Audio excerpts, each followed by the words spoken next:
Hi friends, welcome back to our channel.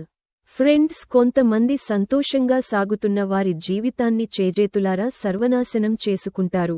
తెలిసి తెలియక తప్పు చెయ్యడం, అది అందరికీ తెలిసిపోయాక ఆ తప్పు చెయ్యకపోతే బాగుండు అని బాధపడుతుంటారు.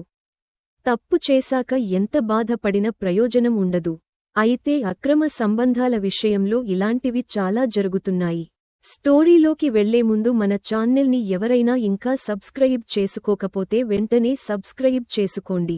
ఈ వీడియో చాలా ఇంట్రెస్టింగ్గా ఉండబోతుంది, సో స్కిప్ చేయకుండా ఎండ్ వరకు చూడండి. ఇక స్టోరీలోకి వెళ్తే పూణేలోని గణేష్ నగర్లో నివసిస్తున్న చంద్రశేఖర్ మరియు కల్పన అనే దంపతులకి శ్వేత, ఐశ్వర్య అనే ఇద్దరు కూతుర్లు ఉండేవారు. శ్వేత డిగ్రీ పూర్తి చేసి పెళ్లి వయసుకు రాగా చిన్న కూతురు ఐశ్వర్య ఇంటర్ కంప్లీట్ చేసుకుని డిగ్రీలోకి ఎంటర్ అయింది. చంద్రశేఖర్ ఒక ప్రైవేట్ కంపెనీలో జాబ్ చేసి చాలని జీతంతో తన కుటుంబాన్ని నడిపేవాడు. శ్వేత పెళ్లి వయసుకు రావడంతో చంద్రశేఖర్ తన కూతురికి ఒక మంచి సంబంధం చూసి పెళ్లి చెయ్యాలి అనుకున్నాడు. అదే సమయంలో వారు ఉంటున్న ఏరియాలో పవన్ అనే వ్యక్తి కొత్తగా వచ్చి ఆ ఏరియాలో ఒక రియల్ ఎస్టేట్ ఆఫీసుని ఓపెన్ చేశాడు. ఆఫీస్ ఓపెనింగ్కి ఆ ఏరియాలో ఉన్న అందరినీ పవన్ పిలవగా చంద్రశేఖర్ ఫ్యామిలీ కూడా వెళ్లడం జరిగింది. అక్కడే పవన్ శ్వేతని మొదటిసారి చూసి ప్రేమలో పడిపోయాడు. పవన్ తెల్లగా హ్యాండ్సమ్గా ఉండడంతో శ్వేతకి కూడా పవన్పై కన్ను పడింది. అలా ఆ రోజు ఇద్దరు ఒకరిని ఒకరు చూసుకొని సిగ్గుపడ్డారు.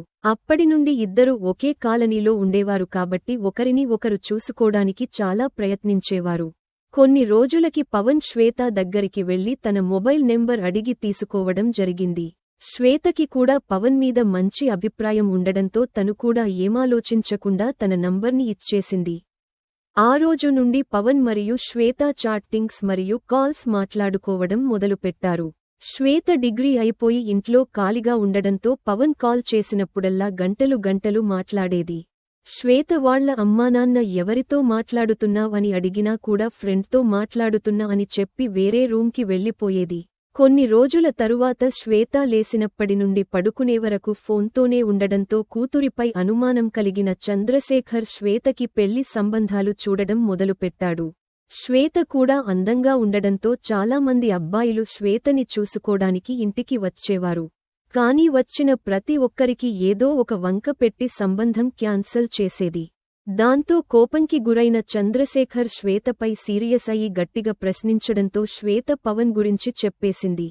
మొదట్లో ప్రేమ పెళ్లి అంటే చంద్రశేఖర్ ఒప్పుకోలేదు, కానీ శ్వేత ఖచ్చితంగా పవన్నే పెళ్లి చేసుకుంటా, లేదంటే ఎవరిని చేసుకోను అని మొండికేయడంతో చంద్రశేఖర్ ఆలోచించి చెప్తా అని అన్నాడు. అదే సమయంలో రియల్ ఎస్టేట్లో పవన్కి మంచి లాభాలు వచ్చి బాగానే సంపాదించి మరియు కాలనీలో కూడా అతనికి మంచి పేరు ఉండడంతో కూతురి కోసం చంద్రశేఖర్ పెళ్లికి ఒప్పుకోవడం జరిగింది. కొన్ని నెలల తరువాత శ్వేత పెళ్లిని చాలా గ్రాండ్గా చెయ్యడం జరిగింది. పెళ్లి అయిన తరువాత పవన్ శ్వేతని చాలా ప్రేమతో చూసుకునేవాడు. కొన్ని రోజులు వారు ఇద్దరు చంద్రశేఖర్ వాళ్ల ఇంట్లోనే ఉన్నప్పటికీ పవన్ కొన్ని నెలల తరువాత పక్క కాలనీలో ఒక అపార్ట్మెంట్ని కొనడం జరిగింది.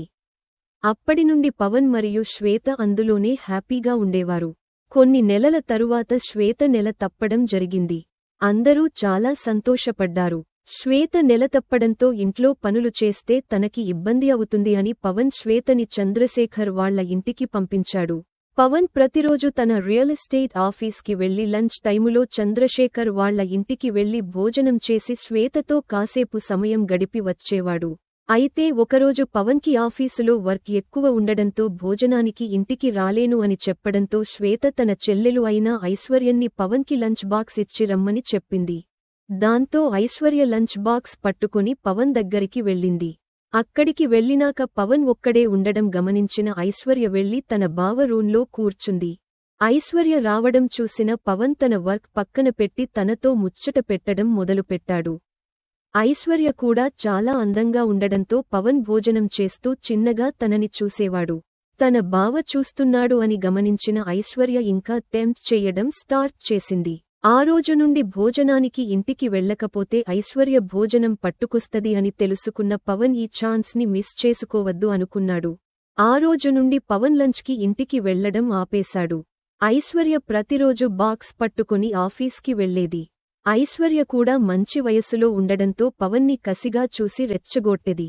పవన్ కూడా కొన్ని నెలల వరకు శ్వేతతో కలవడం కుదరదు కాబట్టి ఇన్ని రోజులు లోపల దాచుకున్న కోరికలు ఐశ్వర్యతో నెరవేర్చుకోవాలి అనుకున్నాడు. అలా ఒకరోజు ఐశ్వర్య ఆఫీస్ లోపలికి రాగానే పవన్ డోర్ క్లోజ్ చేసి ఐశ్వర్యతో నువ్వు అంటే నాకు చాలా ఇష్టం, నువ్వు మీ అక్క కన్నా చాలా బాగుంటావు, నీతో ఒకసారి చెయ్యాలని ఉంది అని చెప్పాడు. అదే సమయం కోసం ఎదురుచూస్తున్న ఐశ్వర్య ఒక్క క్షణం కూడా లేట్ చేయకుండా మొదటి అడుగు వేసింది. అలా ఆ రోజు వారు ఇద్దరు లైంగికంగా కలవడం జరిగింది. అప్పటినుండి ప్రతిరోజు వారు అలా కలిసేవారు. తన మరదలు ఐశ్వర్యకి అలవాటు పడిన పవన్ శ్వేతని పట్టించుకోవడం మానేశాడు. శ్వేత అడిగితే ఆఫీస్ పని ఎక్కువ అవుతుంది అని చెప్పేవాడు. అలా కొన్ని నెలలు గడిచిపోయాయి. వీరు ఇద్దరు చాలా బాగా ఎంజాయ్ చేస్తున్నారు. పవన్ ఏకంగా ఆఫీస్లోనే ఒక బెడ్రూమ్ని అరేంజ్ చేసుకున్నాడు. అలా సాగుతున్న సమయంలో లంచ్ బాక్స్ ఇచ్చి వస్తాను అని చెప్పి గంటలు గంటలు వెళ్తున్న ఐశ్వర్యపై చంద్రశేఖర్కి అనుమానం కలిగింది. ఒకరోజు ఐశ్వర్య బాక్స్ పట్టుకుని వెళ్లగానే చంద్రశేఖర్ కూడా తన వెనకాలే వెళ్లాడు. ఐశ్వర్య ఆఫీస్ లోపలికి వెళ్లడంతో చంద్రశేఖర్ బయట తన కూతురి కోసం ఎదురుచూస్తున్నాడు. గంట అయినా బయటికి రాకపోవడంతో అసలు లోపల ఎంజరుగుతుందో చూద్దాం అని చంద్రశేఖర్ డోర్ తీసుకుని లోపలికి వెళ్లాడు. తన కూతురు తన అల్లుడితో చెయ్యకూడని పని చేస్తుండడం ఒక తండ్రి తన కూతురుని చూడకూడని స్థితిలో చూడడం జరిగింది. తన తండ్రిని అక్కడ చూసిన ఐశ్వర్య భయంతో గజగజ వణికింది. అక్కడ ఎమ్మాట్లాడకుండా చంద్రశేఖర్ నేరుగా ఇంటికి వచ్చి తన పెద్దకూతురు అయిన శ్వేతకి జరిగిన విషయం మొత్తం చెప్పేశాడు. తన తండ్రి చెప్పిన విషయం విని గుండె ఆగినంత పని అయింది శ్వేతకి. అసలు విషయం తెలుసుకుందాం అని శ్వేత పవన్కి ఎంత ట్రై చేసినా ఫోన్ తీయడం లేదు. 2 రోజులు అయినా వారు ఇద్దరు ఇంటికి రాలేదు. 2 రోజుల తరువాత పవన్ మరియు ఐశ్వర్య పెళ్లి చేసుకుని చంద్రశేఖర్ ఇంటికి వచ్చారు. అది చూసిన చంద్రశేఖర్ ఐశ్వర్యని కోపంతో 2 కొట్టాడు. అప్పటికే నిండు గర్భిణి అయిన శ్వేత తల బాదుకుంటూ ఏడుస్తూ ఉంది. తరువాతి రోజు శ్వేత వారి ఇద్దరిమీద చీటింగ్ కేసు పెట్టింది. ఇప్పటికి ఆ కేసు కోర్టులో నడుస్తూ ఉంది. చంద్రశేఖర్ పవన్ని మరియు ఐశ్వర్యన్ని ఇంట్లో నుండి బయటికి ఎల్లగొట్టాడు. శ్వేతకి చక్కని మొగబిడ్డ జన్మించాడు. కూతురు బాగోగులు మొత్తం చంద్రశేఖరే చూసుకుంటున్నాడు. సో ఫ్రెండ్స్, విన్నారు కదా ఈ స్టోరీ. అక్రమ సంబంధాలు మొదట్లో సంతోషాన్ని ఇచ్చిన చివరికి 2 కుటుంబాలని నాశనం చేస్తాయి. సొంత అక్కని మోసం చేసిన ఐశ్వర్య గురించి మీరు ఏమనుకుంటున్నారో కింద కామెంట్ చెయ్యండి. మన సమాజంలో రోజురోజుకి మానవత్వం మంటకలిసిపోతుంది.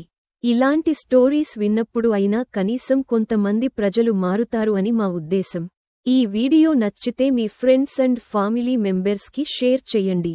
ఇలాంటి వీడియోస్ ఇంకా కావాలి అనుకుంటే వెంటనే మన ఛానల్ని సబ్స్క్రైబ్ చేయడం మర్చిపోకండి. మరో వీడియోతో రేపు కలుద్దాం.